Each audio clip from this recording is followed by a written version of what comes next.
What's going on YouTube? Kamikazevondoom here with another Division 2 build video. Now shout out to the DoD Disciples of Doom. And today's build video is going to be my best PvP healer build. That's right.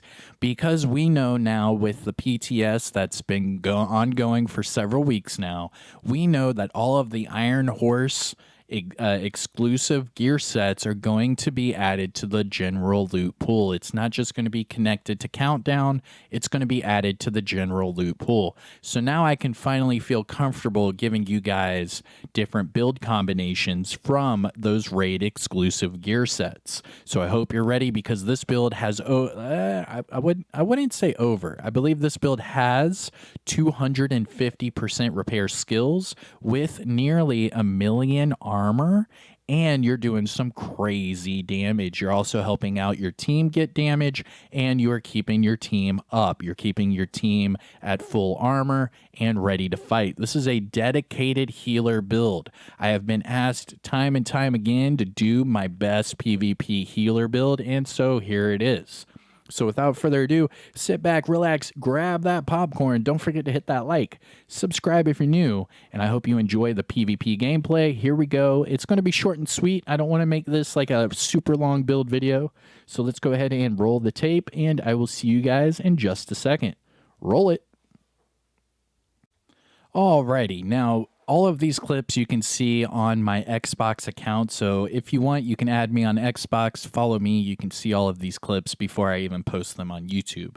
Anyways, this is featuring my buddy Plum Conch. He's a content creator over there in Australia, so shout out to Plum Conch. This is me in one of his servers. I don't remember if this is EU or Australia, but anyways, what we're doing here is we're about to take out these manhunts. I am being the healer of the group, so let's see how this works out. Now they're all manhunt. Oop, one went down. You can see everyone on my team, they're all full health constantly, and so am I, so they all get the damage boost as well. And you can see we also have coyotes, so we have coyotes proc, we have the future initiative proc, and you can see all of these manhunts, they're going down, and the other one's running. Zaz. So we're chasing him down because, you know, that's what happens in the DZ. You kill a few people and then the other people run to try to keep their manhunt. Now I'm rushing this guy. I typically would not advise you to rush someone while you're the healer because you are super squishy. And especially if they have a jammer pulse, it could really mess you up. But we're going to take out this last guy right here. And then I believe the clip is over. There we go. And we got all of the manhunts. And we're all, except for Plum, we're all full health. And we're good to go. I believe I have one other clip of that session. Let's see if Xbox is wanting to load up. All right, come on, Xbox. There we go. All right, here's the next clip right here. And again, this is Plum Conch, his buddies. I believe we're either in the EU or Australia. I'm not quite sure.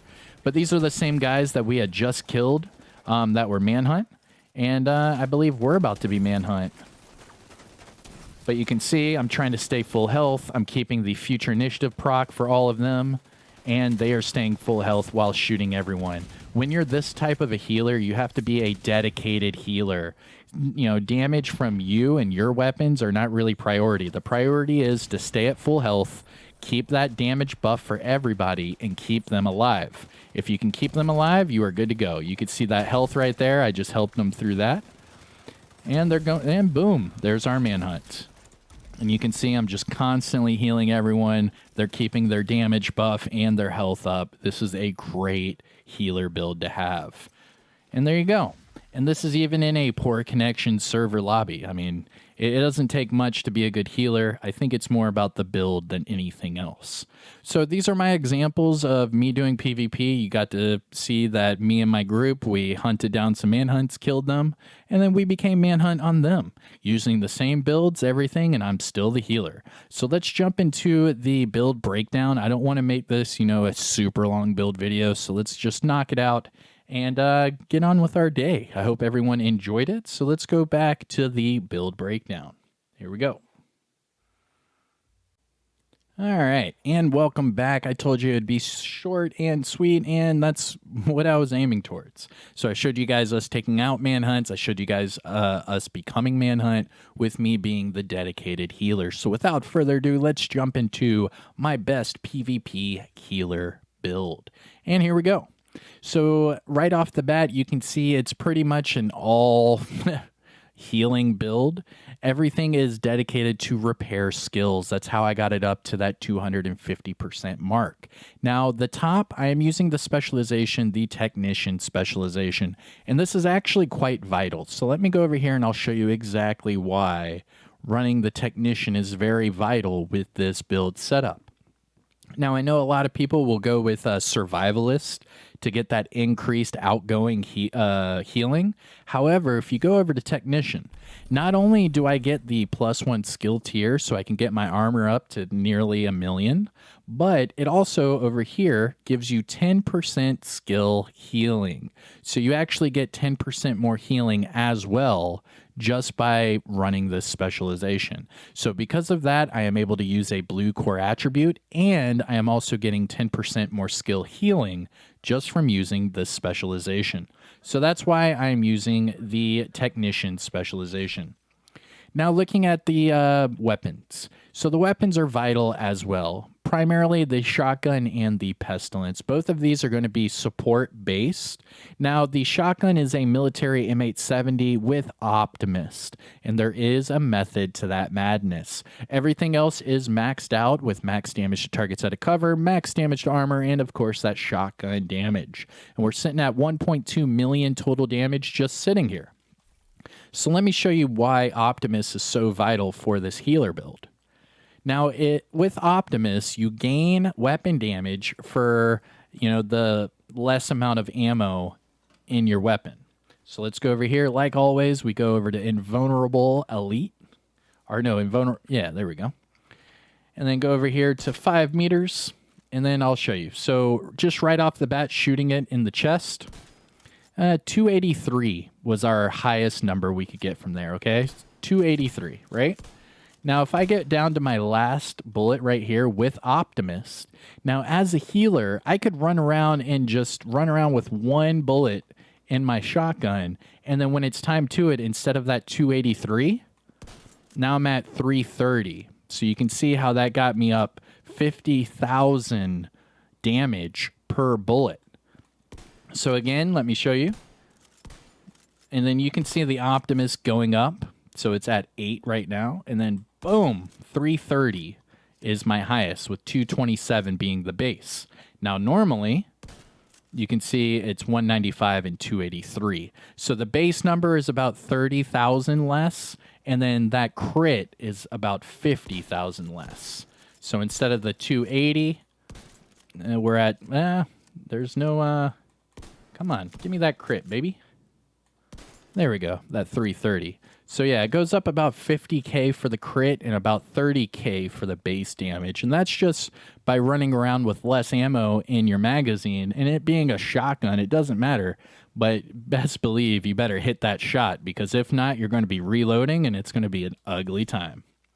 Now, the other weapon I'm using is the Pestilence. The Pestilence is perfect for a healer build because you're supporting your team with that damage over time from the Plague of the Outcast talent.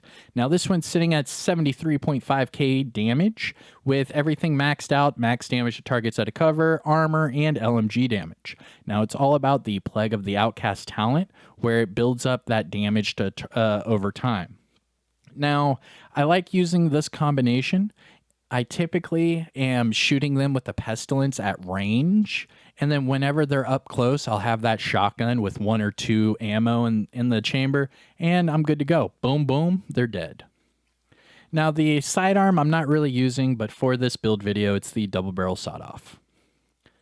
All right, now let's get into the meat and potatoes, the build. Now, I said earlier that I'm releasing this build now that we have the news from the PTS that all of the Iron Horse raid exclusive gear set items are going to be added to the general loot pool, and that is pretty vital with this build combination because I'm using the backpack and the chest piece from Future Initiative, which helps my healing dramatically and also helps my damage buff to everyone on my team at the same time. Now this with one piece of Alps for that extra repair skills, and then I'm using actually the chill out mask. So I have 3 things of repair skills on that one item as well. And this is how I'm getting up to that 250% mark. Now, talking about future initiative, I have the backpack and the chest piece, so we're going to have extra talents we're going to have to talk about. Now, the future initiative gear set bonuses we get from this build, 30% repair skills just right off the rip, and then 15% skill haste and 30% skill duration. Now, the 4-piece gives us the talent ground control. Now, this increases you and your allies' damage and skill damage if I'm at full armor. Now, if I go to the chest piece, it'll say it increases the damage bonus from 15% to 25%. And this is a talent called Tactical Superiority. And then the backpack talent is called Strategic Combat Support, which increases my healing. So the way that this 4-piece talent should read is it should say ground control. It increases you and your allies' total weapon damage and skill damage by 25% when at full armor. When you repair an ally, you and your allies within 5 meters will now receive 120% of that amount. And this is where this thing goes into that best PvP healer category. It's because I am using the chest piece and the backpack. Now they get up to 120% healing buff, and they also get that damage buff at the same time.